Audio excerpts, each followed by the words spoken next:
de investimentos. Olha que legal. Esse módulo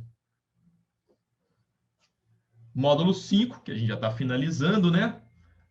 É um dos mais representativos na prova. Ó, cai 7 falando sobre aspectos gerais. Estratégias de gestão, a gente vai ver que tem gestão ativa e gestão passiva, muito tranquilo.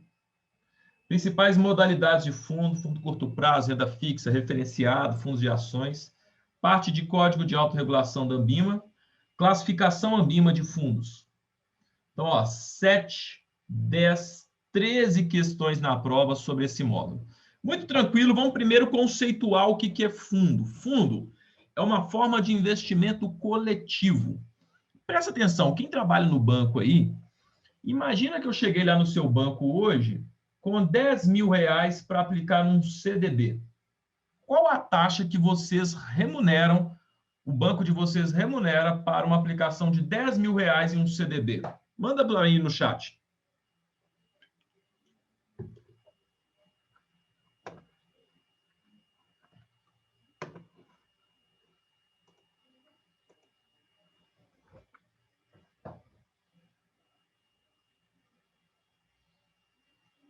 Ó, 100% CDI, 99, 94, 100%. Então, beleza. Vamos pegar aqui, ó. Estão pagando 100%, vai. Opa, 100% do CDI. Muito bem. Agora, e se...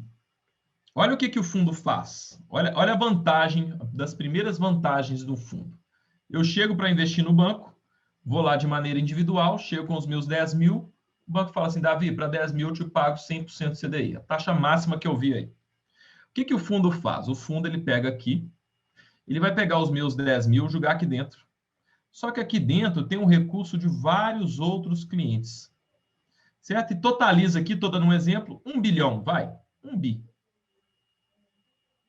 Imagina se desse 1 bi, eles vão querer comprar um CDB no mercado. Aí o cara destaca aqui, ó, 100 milhões.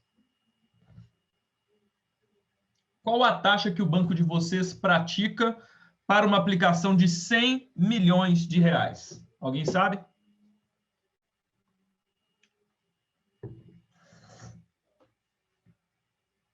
Ah, Davi, eu teria que consultar a mesa. Ah, isso aí eu ia envolver o diretor. Ah, isso aí eu ia chamar sei lá quem. Mas, independente se você sabe a taxa ou não, você concorda comigo que ela seria uma taxa superior a 100% do CDI? Porque investir 10 mil e investir 100 milhões tem uma diferença muito grande. Então, aqui a gente já tem uma vantagem do fundo de investimento, que é uma forma de você fazer investimento de forma coletiva, aonde você vai ter um gestor profissional, conhece de mercado, vai reunir o recurso de vários clientes que têm objetivos em comum e vai se beneficiar dessas melhores condições. Digamos que ele consegue aqui uma aplicação com 110% do CDI. Já é melhor do que 100. Ah, tirou o custo, Davi, ficou no final 105. Já é melhor do que 100. Se eu fosse investir sozinho, 100% CDI. Se eu for investir via fundo, que é de uma forma coletiva, eu teria ali um 105. Então, eu tenho mais acesso, tá? Quando eu invisto via fundo. Agora, o fundo, diferentemente do que as pessoas pensam, ele não tem nenhum tipo de garantia de rentabilidade. Um fundo, ele trabalha sobre o regime de melhores esforços também. Ele vai fazer o melhor possível para te entregar um retorno. Mas não tem nenhuma garantia de retorno no fundo. Tá? Não tem garantia de retorno. Ele tem a finalidade de captar e investir recursos no mercado financeiro. Um fundo de investimento, pessoal, é uma forma de investir coletivamente, é um condomínio, aonde cada cotista vai ter uma quantidade de cotas. Tá ok?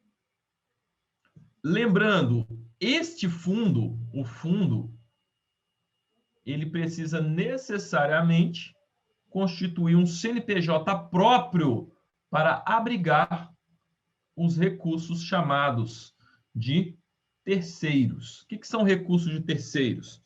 Recursos dos investidores. E o banco não pode misturar o dinheiro que é do fundo com o dinheiro que o banco usa para emprestar, pessoal. Primeiro, porque são duas empresas diferentes. O CNPJ do fundo é um, o CNPJ do banco é outro. O CNPJ do banco, ele tem por objetivo captar recursos numa ponta e emprestar na outra. O CNPJ do fundo, ele capta recursos e investe no mercado. São duas empresas diferentes, distintas. E essas duas empresas não podem se misturar na gestão. Para quê? Para evitar conflito de interesse. E um fundo, ele vai ter aqui a figura dos cotistas. Quem que são os cotistas? São os participantes do fundo. É quem colocou o dinheiro, quem aplicou o dinheiro lá e comprou cotas, tá? Todos os cotistas, assim como em um condomínio, eles têm os mesmos direitos e as mesmas obrigações, tá? Tratamento equânime para todos, como funciona um regime de condomínio. A prova vai utilizar muito essa instrução 555, que obviamente você não precisa gravar o que é a instrução 555, mas é a instrução CVM que regula como que foi o funcionamento dos fundos de investimentos, tá? Mas basicamente o que a gente precisa saber? Que os fundos são registrados por o administrador. Depois a gente vai ver aqui, ele é semelhante à figura do síndico em um prédio. Então, o administrador é ele quem constitui o fundo, ele que criou esse CNPJ, ele vai lá e faz o registro desse CNPJ lá na CVM.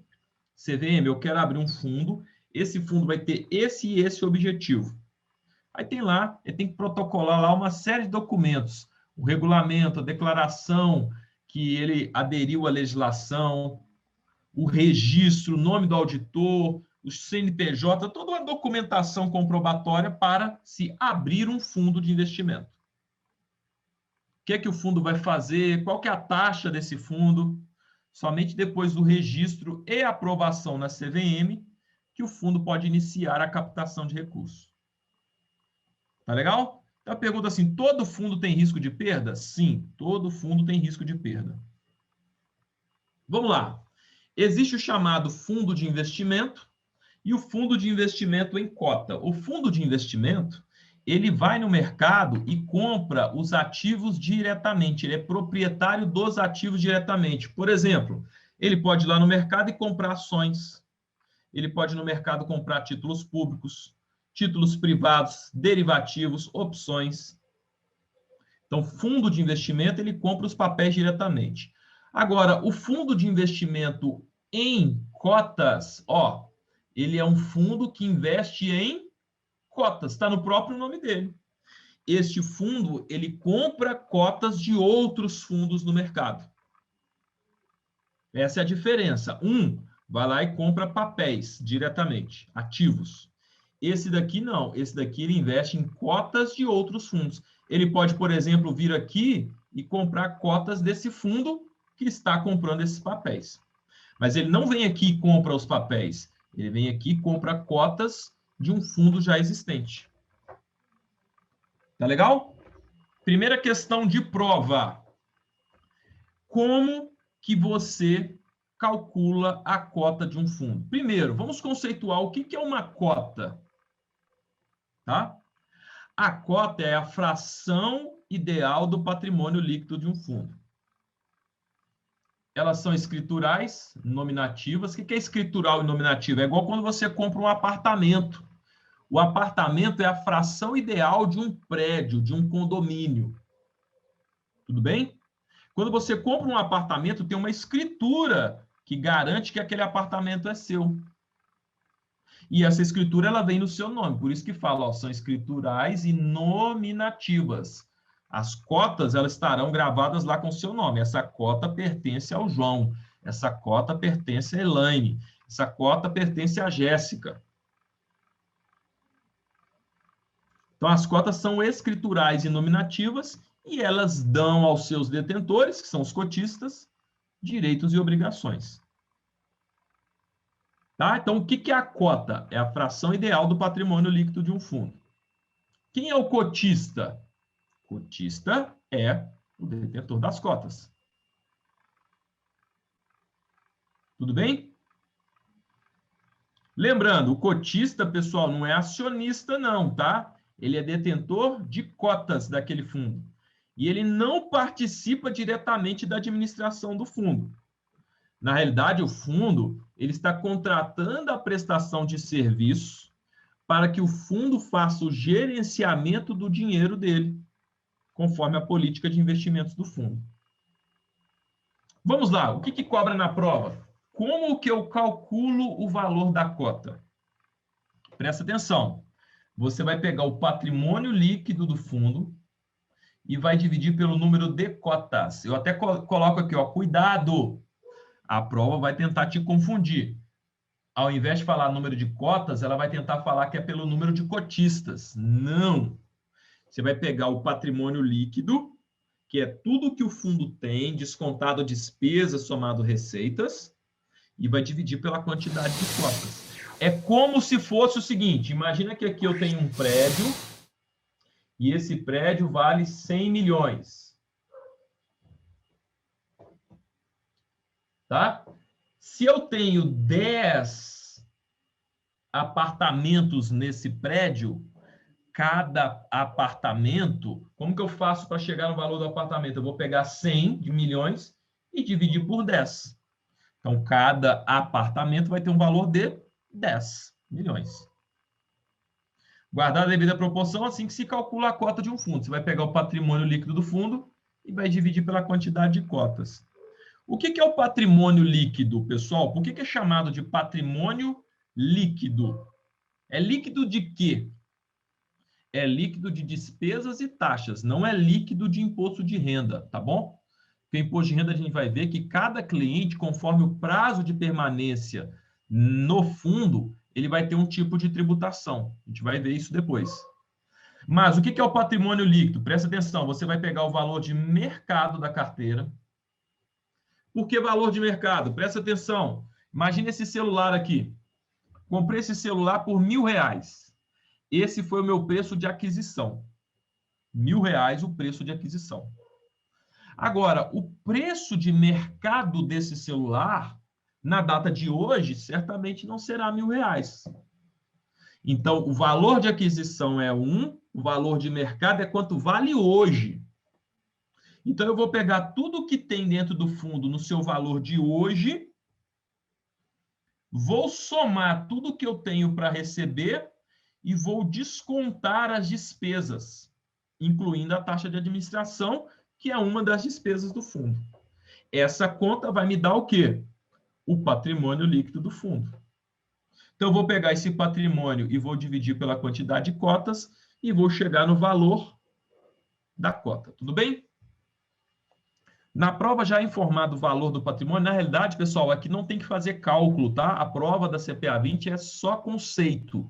Não vai cair cálculo matemático para vocês fazerem. Por exemplo, olha como que caiu na semana passada. Podem ler com calma. Olha lá, a cota de um fundo é calculada a partir do somatório do valor de, primeiro, valor de mercado ou valor de aquisição? Valor de mercado. Então, já elimina a aquisição aqui, pelo amor de Deus. Você não calcula nada pelo valor de aquisição, você tem que calcular pelo valor de mercado. Tudo bem? Beleza. Você vai pegar o valor de mercado, somar as despesas e tirar as receitas? Pelo amor de Deus, né?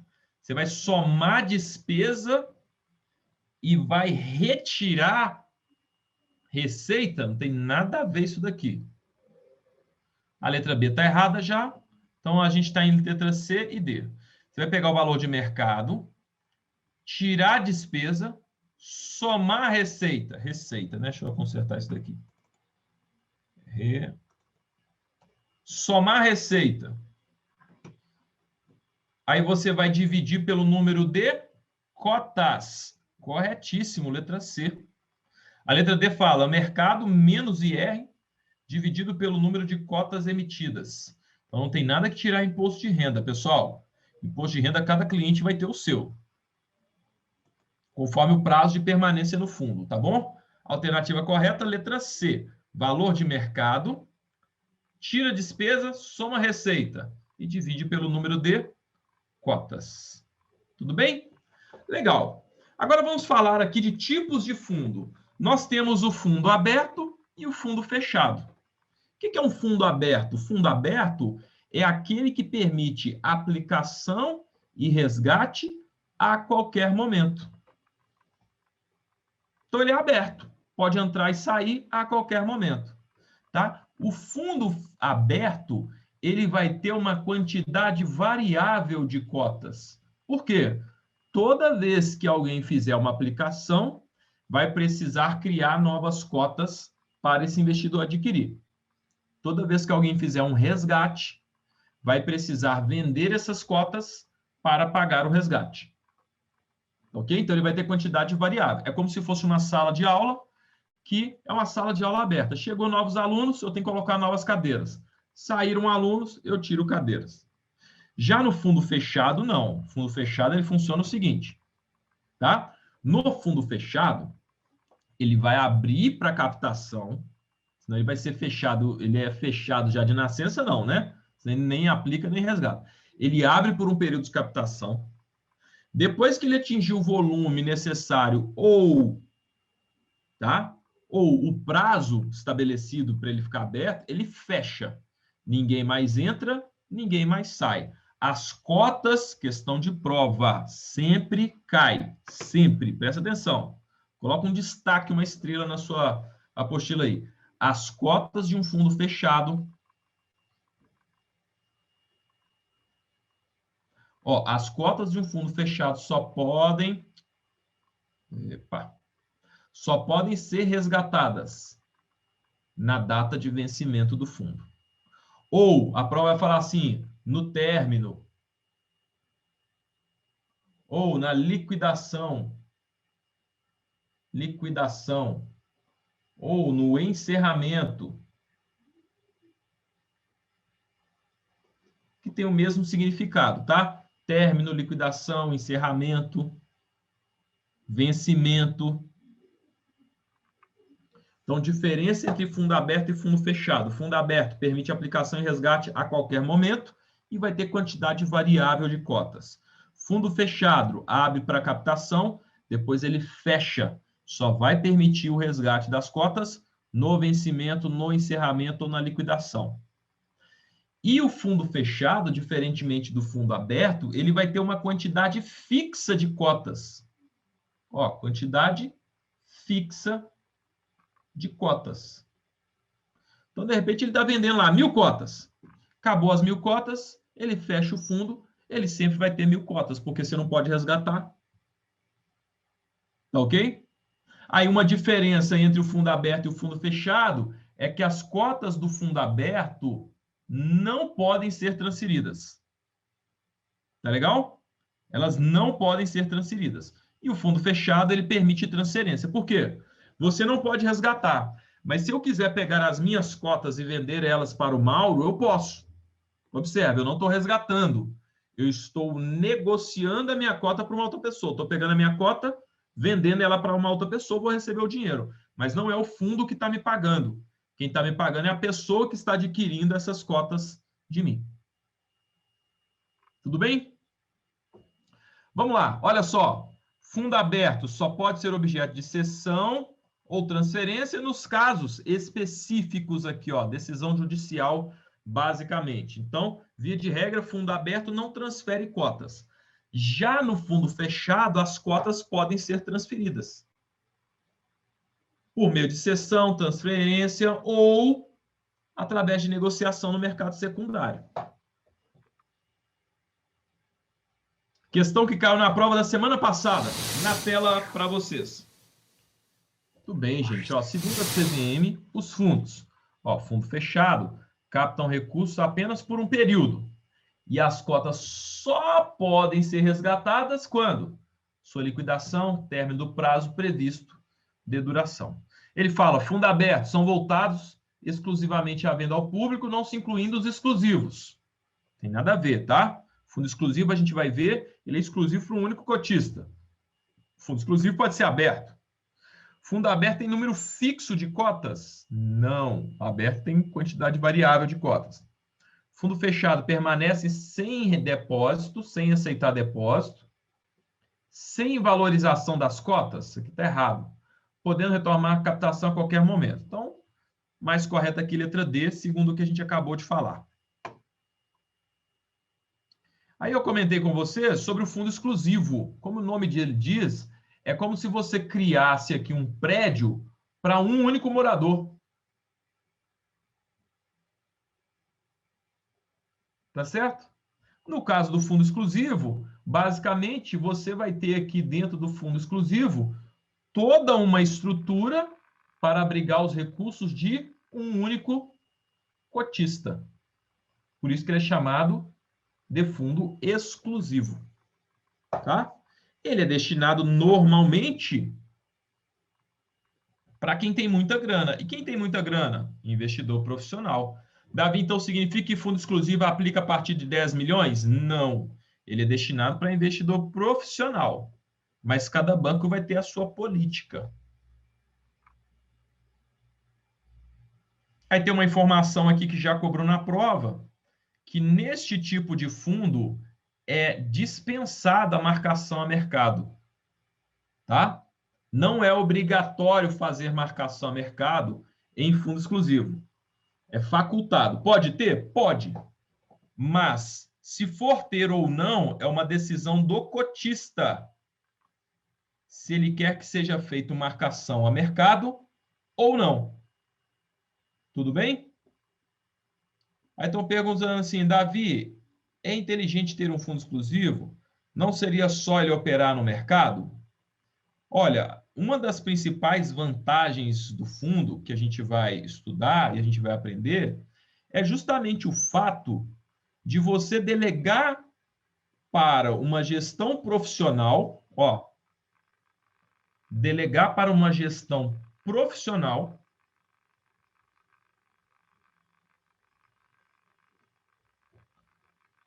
o gerenciamento dos seus recursos. Então, se você sabe fazer e tem tempo, faça. Agora, você acha que um grande empresário, um grande milionário vai ter tempo e vai ter conhecimento suficiente para operar mercado? Possivelmente não. Então, ele delega para quem sabe fazer. Tá ok? Agora, se a pessoa tem tempo, tem dinheiro, tem conhecimento, tranquilo.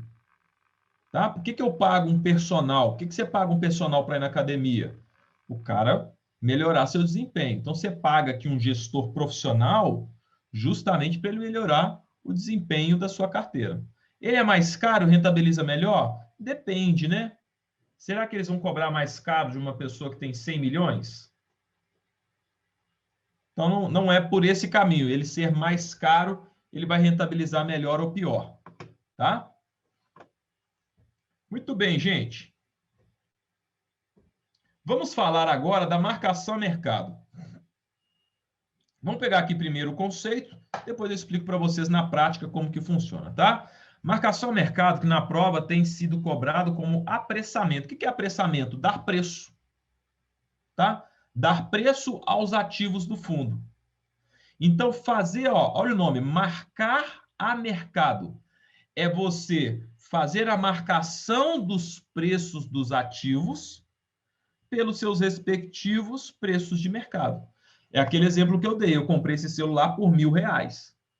Esse foi meu preço de aquisição. Qual é o preço de mercado desse celular hoje? Se eu fosse vender ele hoje, ele valeria, R$300. Então, se eu for contabilizar o preço desse celular dentro de um fundo, eu tenho que contabilizar ele pelo preço que ele vale hoje, não pelo preço que eu paguei. Porque só assim eu vou saber se os ativos valorizaram ou desvalorizaram. Então, eu vou contabilizar lá, ó, paguei R$1.000 e hoje está valendo 300. Então, teve uma desvalorização aqui de 70% nesse ativo em questão. E assim sucessivamente. Vai ter ativo que eu comprei por 200 e hoje vai estar valendo 800.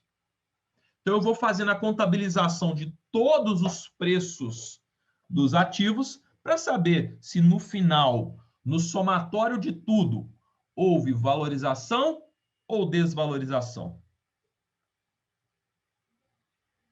Tá ok? Olha lá, ó, o apressamento ou marcação a mercado consiste na prática de registrar todos os ativos pelos respectivos preços negociados no mercado. Ok?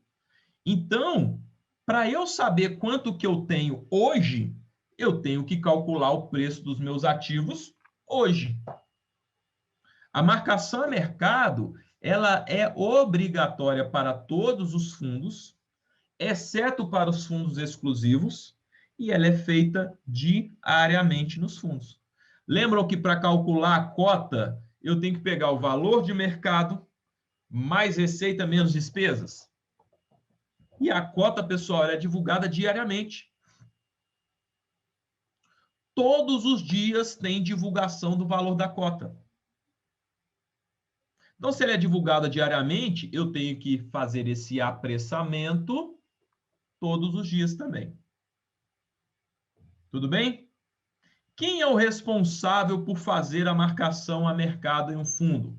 Sempre vai ser o administrador, chamado também, né, de administrador fiduciário. O que é o administrador fiduciário? É o responsável por toda a operação no fundo. Ele é o responsável legal pelo fundo. Tá? Então, o responsável por fazer a marcação a mercado é o administrador fiduciário. A marcação a mercado, pessoal, ela tem por objetivo trazer mais transparência para um fundo. O que adianta você contabilizar que você tem um celular que foi adquirido por 1.000, aí você fica contabilizando que você tem R$ 1.000 de patrimônio dentro do fundo. Só que na hora que você for vender, esse celular está custando 300. Não é melhor ver a vida com os óculos da realidade? Não seria melhor lançar lá e falar, olha, este celular, ele está valendo R$ 300, então eu tenho que considerar, eu não tenho mais 1.000, ele foi adquirido por 1.000, hoje ele vale 300, então eu tenho que contabilizar que eu tenho R$ 300 em celular, não 1.000, senão eu vou distorcer a rentabilidade do fundo. E a marcação a mercado, ela vem justamente para isso.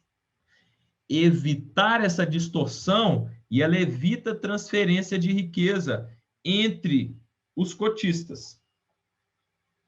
Olha lá, os investidores podem aproveitar para efetuar a retirada de recursos em determinados momentos em que as cotas valeriam menos que o pago por elas. Então, imagina que eu estou contabilizando aqui esse celular por 1.000. Opa, eu quero sacar. Aí você vai lá e saca o valor desse celular por 1.000. Só que na hora que o gestor vai vender esse celular no mercado, ele vai ver que ele vale só 300. Então, aquele cara saiu com os 1.000 sem aquele valor ser devido no celular. O celular ele vale 300. Então, a marcação a mercado. Primeiro, calcular diariamente os preços dos ativos pelos respectivos preços de mercado. Quem faz? O administrador fiduciário. O que ela tem como objetivo? Trazer mais transparência e evitar a transferência de riqueza entre cotistas. A marcação a mercado, pessoal, ela não existiu desde sempre. Antigamente, alguns fundos faziam a marcação pelo que a gente chama marcação pela curva do papel, ou chamada marcação pela taxa nominal. Olha o que a marcação pela curva fazia. Imagina que eu comprei um título aqui e ele remunera uma taxa de 5%. Tá ok? Então, se eu comprei e ele remunera uma taxa de 5%, deixa eu apagar isso aqui que eu fiz o desenho errado. Eu considero aqui, ó, aqui eu tenho tempo, prestem atenção, tá? E aqui eu tenho retorno. Então, ele vai passando o tempo aqui, a rentabilidade vai subindo, até no final eu tenho um retorno de 5%. Ou seja, pegando esse papel daqui até aqui, eu vou ter uma taxa de 5% ao ano.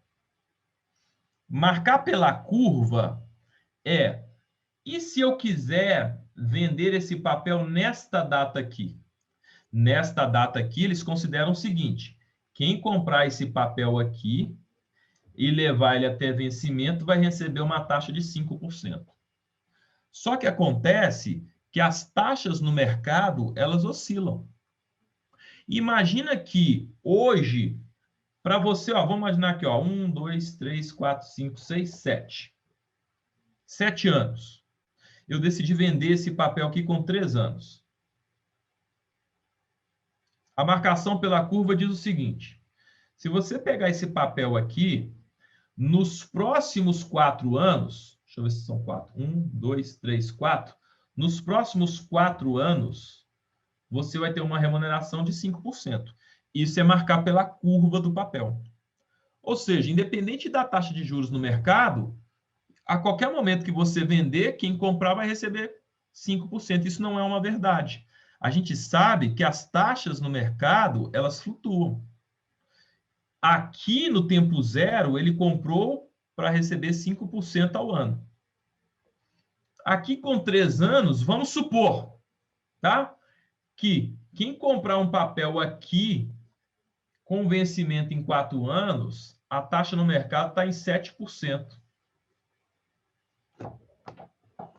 A marcação pela curva fala o seguinte: esse investidor vai comprar o papel aqui, vai levar o vencimento e vai receber 5%. Só que se a taxa de juros no mercado ela está valendo 7%, quem vai querer comprar esse seu papel que paga 5%? Quem vai querer carregar um papel por 4 anos e receber 5%, sendo que ele pode ir ao mercado comprar um papel com vencimento em 4 anos e receber 7%? A marcação a mercado faria o seguinte: tudo bem, investidor, você quer receber os 7% por 4 anos? Então, este papel nesta data, ele vai ser negociado com um... Opa! Saiu meu desenho bonito ali, mas eu volto aqui, Este papel aqui de 5%, negociado aqui, ele vai ser negociado com um deságio. O que é o deságio? Um desconto. Para quê? Para quem carregar ele de agora até o vencimento, vai receber 7% de juros. O preço subiu, o juro subiu, desculpa. O que acontece com o meu preço? Ele cai. Lembram da regra da caneta?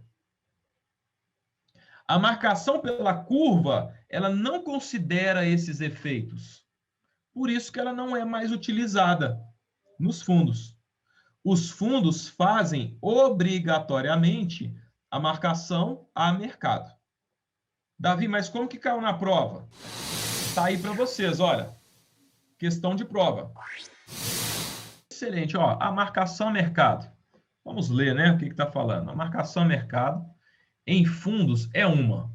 Letra A, prática que tem como objetivo precificar os ativos pelo valor que os mesmos foram adquiridos. Não. Este mercado é valor de mercado. Prática que não é exigida em fundos.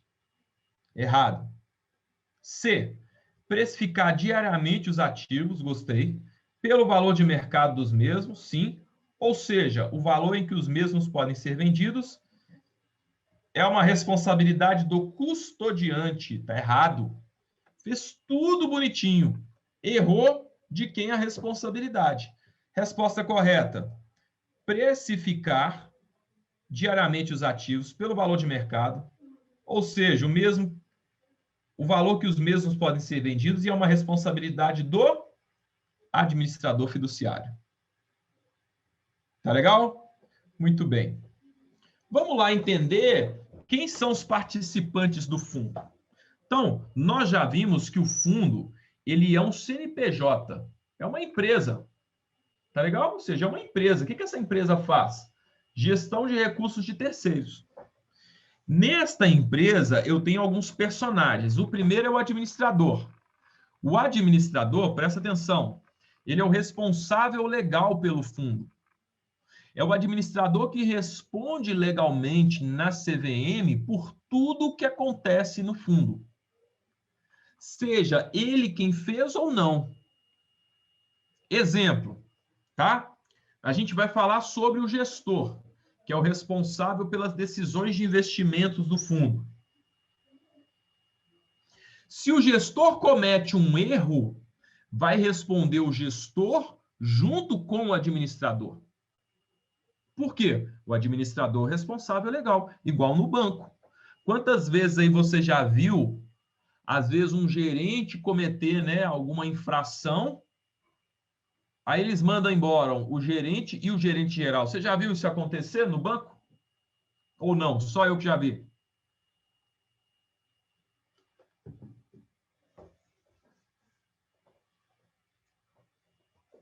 Já viram, né?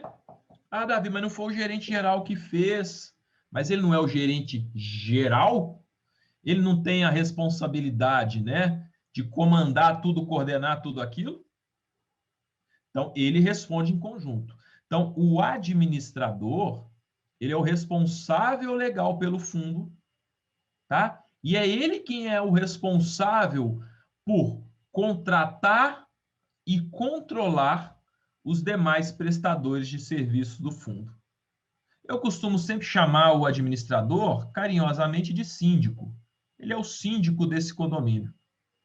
Ele vem cá e contrata o gestor. O que que o gestor faz? O gestor é a pessoa que, quando entrar dinheiro no fundo, ele vai pegar aquele dinheiro e vai fazer os investimentos conforme, presta atenção, a política de investimentos do fundo. Então, ele é responsável por executar a política de investimentos. O que é executar? O administrador estabeleceu o seguinte: este fundo aqui, ele tem que comprar laranjas. Exemplo. Então, ele vai escolher um gestor, todo o dinheiro que entrar no fundo, o gestor tem que fazer o quê? Pegar o dinheiro e comprar laranjas. Simples assim. Davi, mas aonde que essas laranjas vão ficar guardadas? Elas vão ficar guardadas aqui, ó, no custodiante. Lembra que o custodiante é o responsável por guardar os ativos do fundo? Então, essas laranjas serão guardadas no custodiante. Só que para captar, para o gestor ter dinheiro, o fundo tem que captar. Quem que vai fazer esse trabalho de venda, o trabalho comercial? O distribuidor. O distribuidor é o responsável por vender as cotas do fundo. O distribuidor, na prática, gente, somos nós, que nós estamos ali na ponta, com os clientes, negociando cota de fundo. Olha, aplica nesse fundo, esse fundo tem essa e essa característica, tá certo? Então, o distribuidor, ele é o responsável pelas vendas das cotas do fundo. Eu tenho aqui também a figura do auditor independente, porque como eu sou uma empresa, eu tenho um CNPJ, eu preciso anualmente, ó, uma vez ao ano, auditar as demonstrações contábeis deste fundo. Agora, olha que interessante. O administrador pode ser gestor, como também ele pode ser o custodiante, como também pode ser o distribuidor. O único que ele não pode ser é o auditor independente, como o próprio nome diz, ele é uma pessoa independente. O que seria auditar? Auditar, pessoal, é você conferir as contas do fundo. Empresa de auditoria. A empresa de auditoria vai conferir se os dados apresentados estão corretos. Tudo bem? Então, auditar é conferir se tudo está correto. E cotista? O cotista é o dono do fundo. Ao contrário do que muitos pensam, assim, o banco é do Itaú. Não, o banco não é do Itaú, o banco não é do Bradesco. O Itaú e o Bradesco, eles estão fazendo o serviço de administração daquele fundo. Mas o dono do fundo são os cotistas. Tá legal? Então, olha só, eu sou sócio de um clube, então eu tenho cotas desse clube. Quem que são os donos desse clube? Os cotistas. Tá certo? Então, cotista, aquele que compra cotas. Aquele que compra cotas é detentor, é dono de um pedaço daquele condomínio. Então, o dono do fundo, tá? São os cotistas. Por quê? São eles detentores das cotas. Beleza? Então, olha lá. Falando aqui sobre o administrador fiduciário. Vamos falar da responsabilidade de cada um deles aqui, tá? O administrador fiduciário, como a gente comentou, ele é o responsável legal pelo fundo, ele contrata os prestadores do serviço do fundo, tá? E controla também os demais prestadores de serviço. Então, ele vai elaborar ali toda a política interna de funcionamento do fundo, o que o fundo pode fazer, quais são as restrições do fundo. E ele é responsável, como eu comentei, olha, pela supervisão dos terceiros contratados. Ah, então eu contratei uma empresa para fazer a distribuição. Quem tem que controlar? O administrador. Contratei um gestor. Quem que tem que ficar lá vigiando para ver se o gestor está cumprindo a política de investimentos do fundo? O administrador. Uma questão que caiu na prova, gostaria que vocês marcassem aí ou anotassem, dependendo da sua apostila. Ó, a gestão do risco de liquidez, ela deve ser feita em conjunta com o gestor. Ah, mas o gestor errou a mão aqui, ele travou toda a carteira. É responsabilidade só do gestor? Não. É responsabilidade do gestor e do administrador. Tá legal? Responsabilidade do gestor e do administrador. Tudo bem? Muito bem. Vamos falar agora dele. Cadê ele aqui? Ó? O gestor. Qual é a função do gestor? Primeiro, ele foi contratado por quem? Ele foi contratado pelo administrador. E o que ele vai fazer? É o gestor que vai tomar as decisões de investimento no fundo, pessoal. Ele que vai aplicar e desaplicar o dinheiro. Ok? Ele que compra e vende ativos no momento que o fundo capta recursos. E tudo que ele faz, ele tem que prestar contas para quem é o responsável legal pelo fundo, que é o administrador. Tudo bem?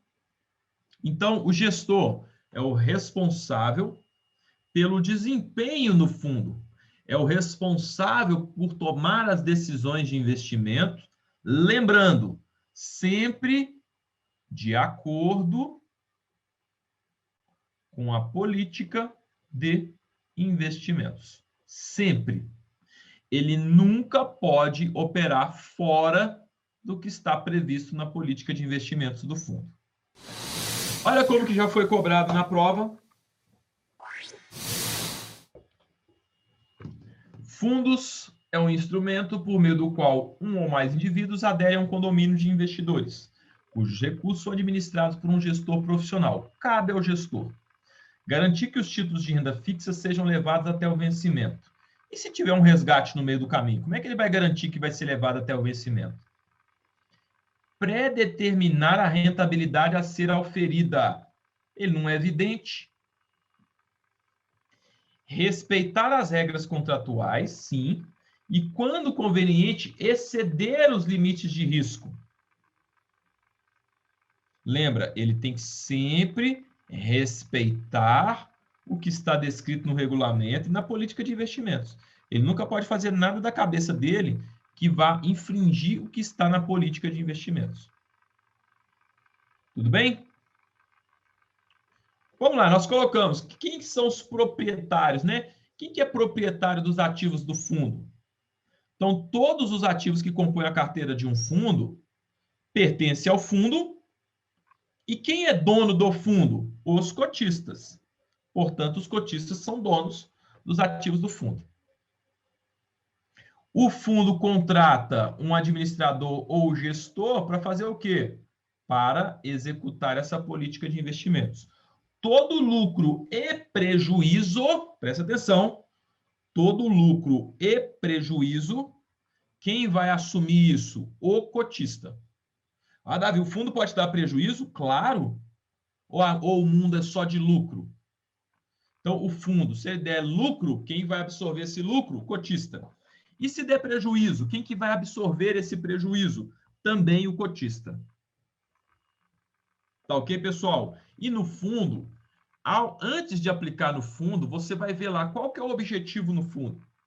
O objetivo é a meta que o fundo se propõe a alcançar. E você vai ter também a política de investimentos. A política de investimentos, ela vai mostrar como que o fundo vai fazer para atingir esse objetivo.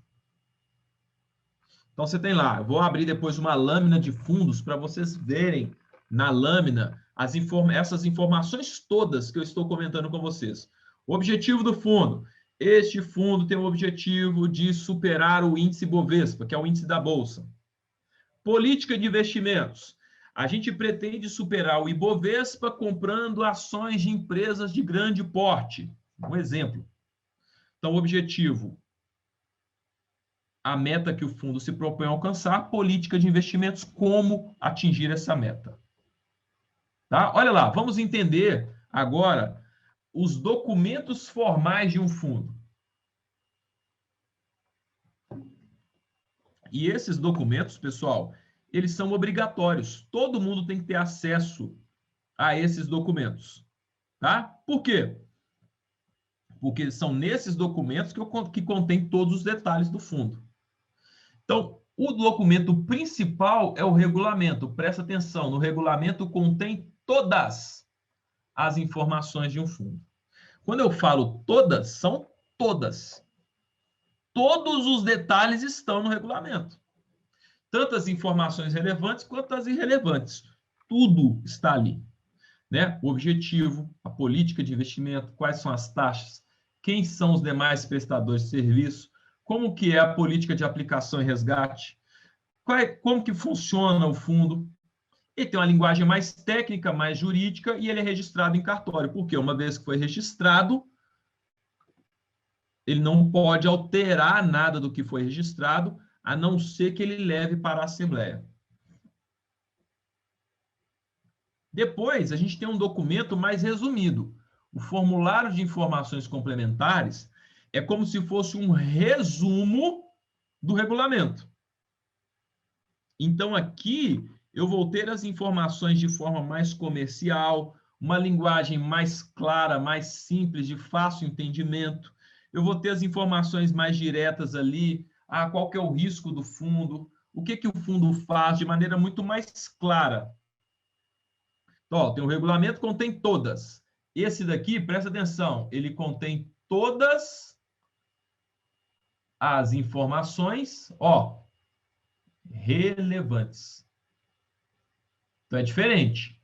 Todas as informações para todas as relevantes. Nesse daqui, não. Esse daqui vai ter todas. As relevantes ou não. Nesse, ele vai ter somente as relevantes. Depois, a gente tem a lâmina, que aí a lâmina é o resumo do resumo. A lâmina vai conter ali em 1 ou 2 páginas no máximo os detalhes essenciais, né, de forma muito simplificada. Quais são os indicadores de desempenho? Ou seja, a rentabilidade passada do fundo vai estar lá na lâmina, um resumo bem resumido da política de investimentos do fundo, um resumo das características operacionais, qual que é a taxa de administração, carência, como que funcionam as condições de resgate nesse fundo. Lembrando o seguinte, pessoal, os documentos resumidos, eles não substituem os documentos mais abrangentes. Tanto é que quando eu distribuo a lâmina, eu tenho que falar com o meu investidor o seguinte: investidor, estou te entregando a lâmina, mas eu recomendo que você leia o regulamento. Eu recomendo que você leia o formulário de informações complementares. Tá ok? Então, a lâmina não substitui o regulamento, ele é um resumo. É a mesma coisa de eu passar para vocês um resumo e no final do curso vocês vão ter um resumão top. Falar, gente, não precisa fazer o curso, só estuda o resumo. Não, o resumo não substitui o curso. O resumo eu estou colocando ali as informações essencialíssimas para o investidor. E por último, não menos importante, ele vai ter o termo de adesão em ciência de risco. O que é isso? Eu costumo brincar que isso aqui é um atestado de morte, atestado de óbito que o cliente assina. Porque, olha só, o documento assinado pelo cotista, importante, antes da aplicação. Nele, presta atenção, olha que legal, por que ele é um atestado de óbito que o cliente assina? Nele, o cotista atesta que teve acesso ao regulamento, mentira. A lâmina de informações essenciais, mentira. E ao formulário de informações complementares. E mais, ele atesta e declara que ele tem ciência dos fatores de risco, não tem. E ele declara que não há garantias contra eventuais perdas patrimoniais. E olha o que mais que ele está assinando. Que as estratégias de investimento do fundo podem resultar em perdas superiores ao capital aplicado. E na consequente obrigação do cotista ter que aportar recursos adicionais no fundo para cobrir prejuízo. Você acha que o cotista leu isso?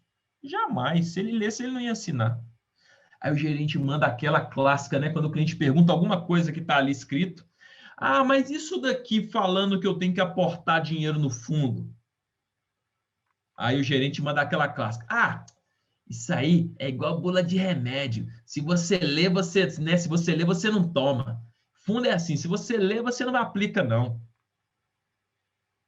Tudo bem?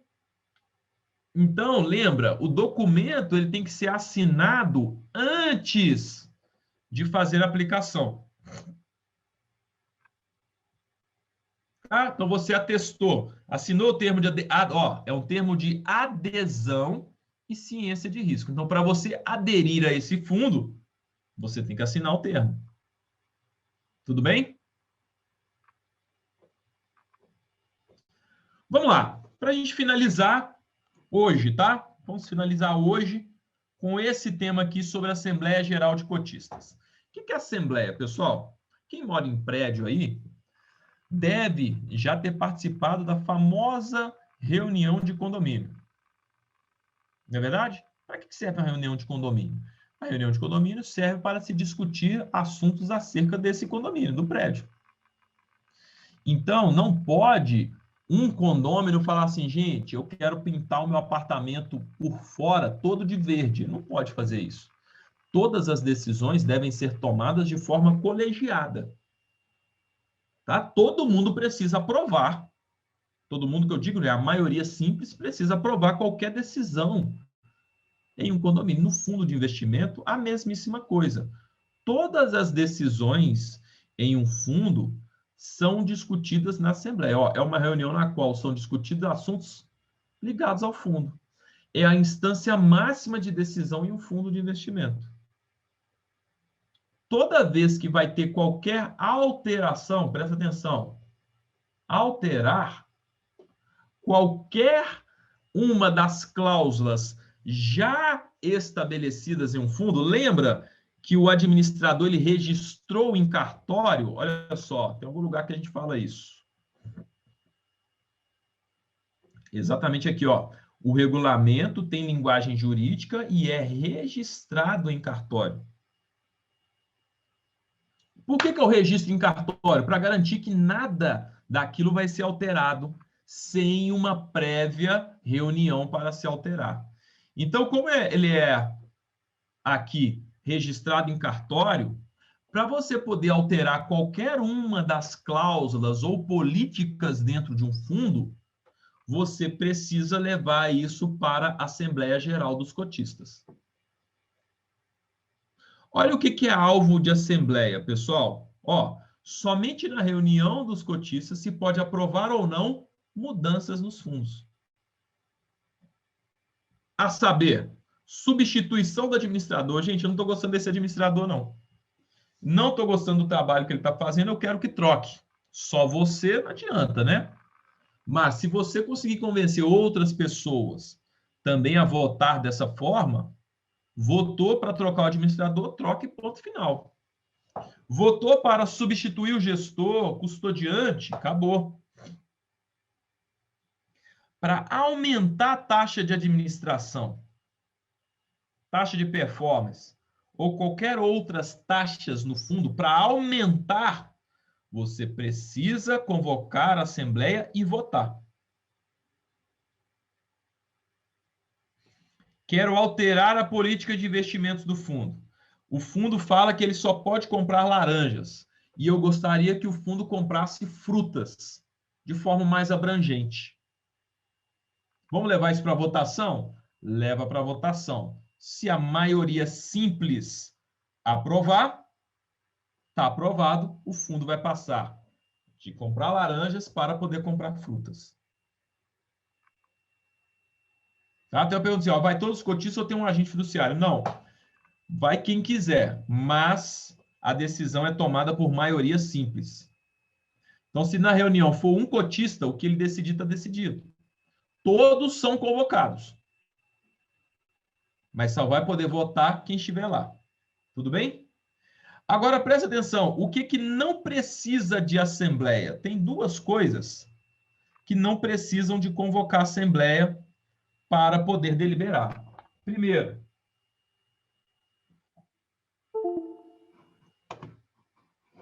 espera aí só um minutinho.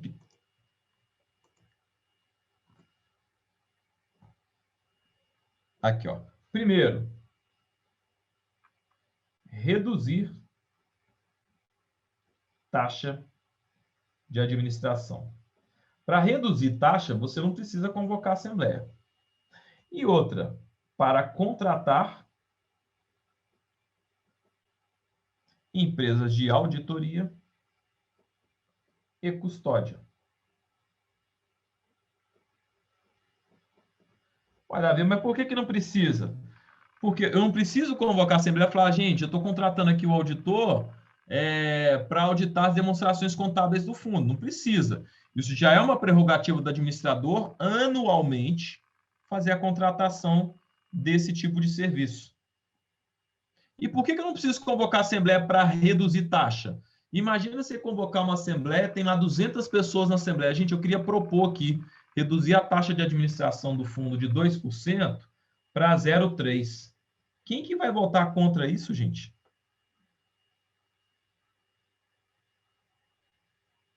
Quem vai votar contra?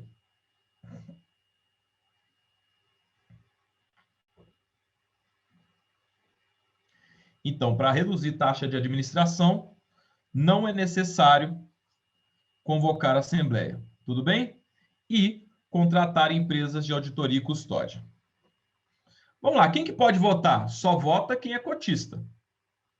Por quê, professor? Porque senão eu coloco em votação lá para aumentar a taxa de administração em um fundo e chamo os estagiários todos para votarem a favor. Aí não pode, né? Então, administrador, sócios ou empresas ou prestadores de serviços ligados ao fundo não podem votar. Por último, não menos importante, a assembleia pode ser convocada pelo administrador, gestor, custodiante, ou também pode ser convocada pelo cotista ou grupo de cotista, desde que eles detenham no mínimo 5% das cotas do fundo.